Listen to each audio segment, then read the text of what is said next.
এই মহাবিশ্বের প্রত্যেকটি বস্তু, প্রত্যেকটি জিনিসের চারপাশে একটি অরা বা আভামণ্ডল রয়েছে, যে আভামণ্ডলের সাহায্যে আপনি এই বিশ্বের যে কোনো কিছুকে নিজেদের জীবনে আকর্ষণ করতে পারবেন।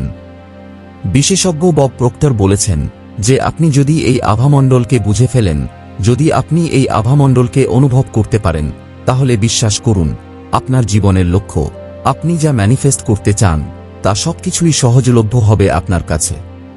তাহলে আসুন এটিকে আরেকটু সহজভাবে বুঝে নেয়ার চেষ্টা করি যে কোনো কিছুকে আকর্ষণ করতে হলে কেন অরাকে বোঝার প্রয়োজন আছে।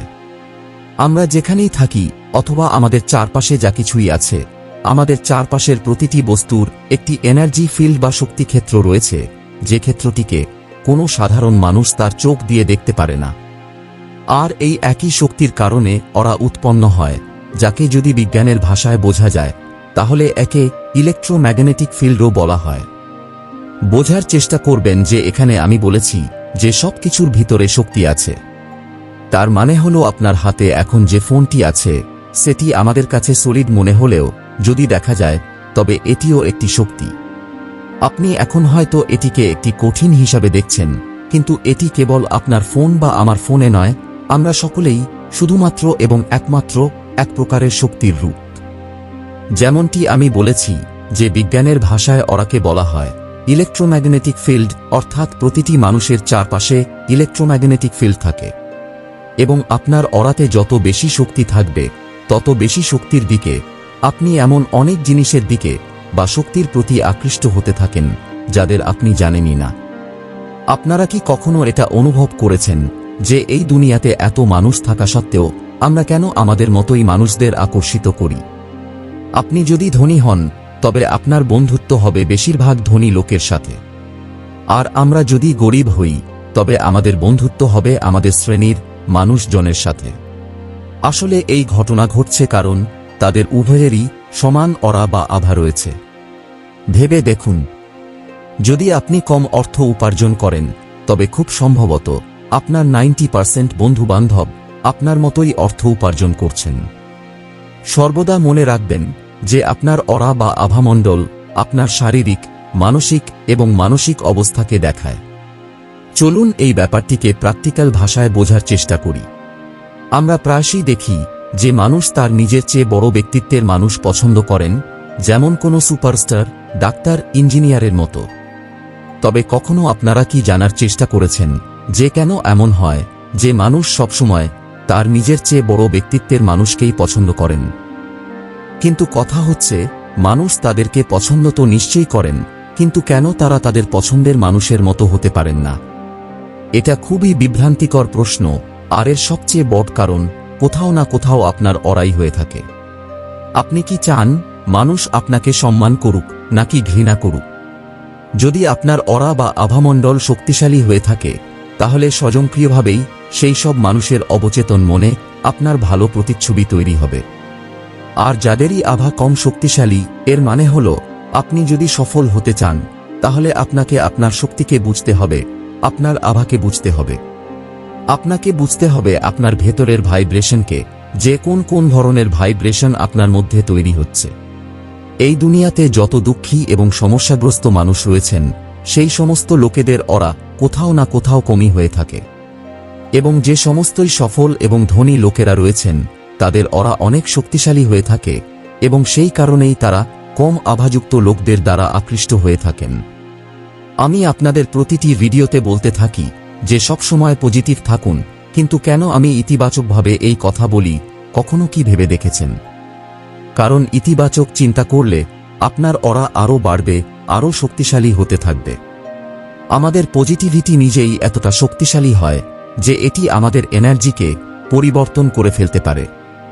আমাদের ইতিবাচক চিন্তা ভাবনা আমাদের মধ্যে ইতিবাচক কম্পনের সৃষ্টি করে, এবং যে রকমই কম্পন আমাদের মধ্যে থাকবে সেই রকমই এনার্জি আমরা আমাদের জন্য তৈরি করতে থাকব। তাহলে বলা যেতে পারে যে পজিটিভ বা ইতিবাচক চিন্তা ভাবনা হাই ইলেকট্রোম্যাগনেটিক ফিল্ড তৈরি করতে সাহায্য করে, এবং যার অর্থ হল আপনার আওরা আরও ভালো হবে, এবং আপনি যাই কল্পনা করবেন বা ম্যানিফেস্ট করবেন তাকে আপনি অবশ্যই আকর্ষণ করবেন।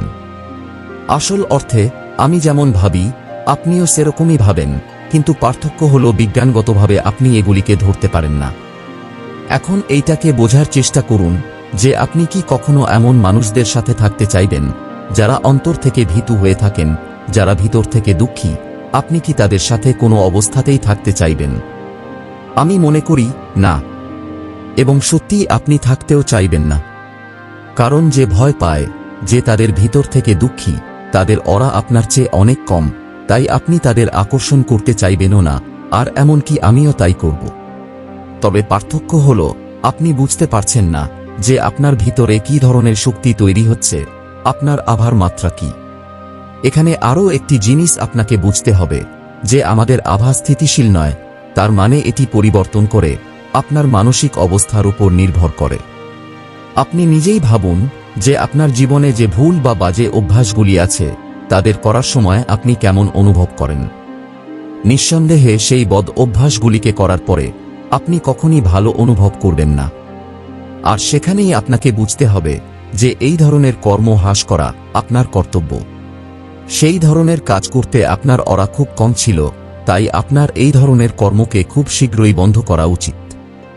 এটি করার মাধ্যমে আপনি আপনার আভাকে আরও কমে যাওয়া থেকে বাঁচাতে পারেন, এবং সেই সময় আপনি সেই কাজটি শুরু করুন যা করার পরে আপনার ভালো লাগে।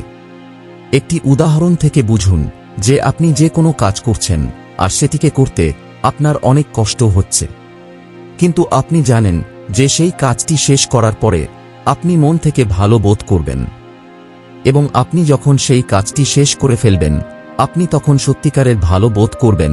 তার মানে সেই কাজটি করার জন্য আপনার আভা খুব বেশি ছিল। তাই আপনার আভাকে বাড়িয়ে তোলার জন্য কাজ করুন, এবং এটি বাড়ানোর সেরা উপায় হল আপনি আপনার জীবনে এমন অনেক কাজ করেছেন যাদের অর্জন করার পরে আপনি অবশ্যই ভালো অনুভব করেছেন। সেই মুহূর্তগুলিকে মনে করুন, সেই মুহূর্তগুলিকে পুনরায় অনুভব করার চেষ্টা করুন।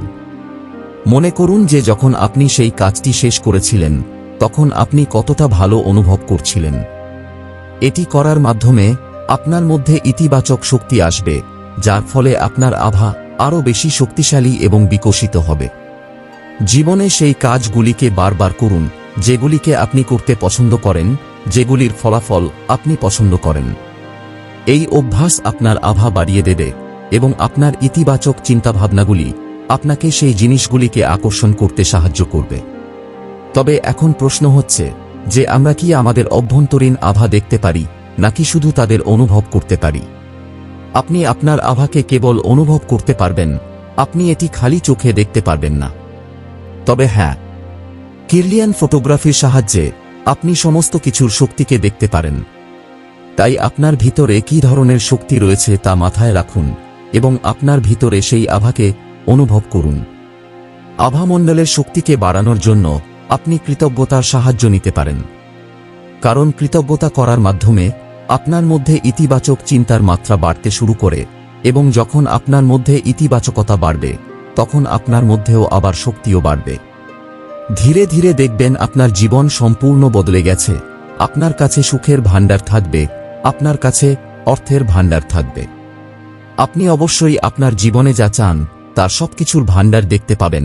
তাই আপনার জীবনে এই পদ্ধতিটি শুরু করুন আজ থেকেই।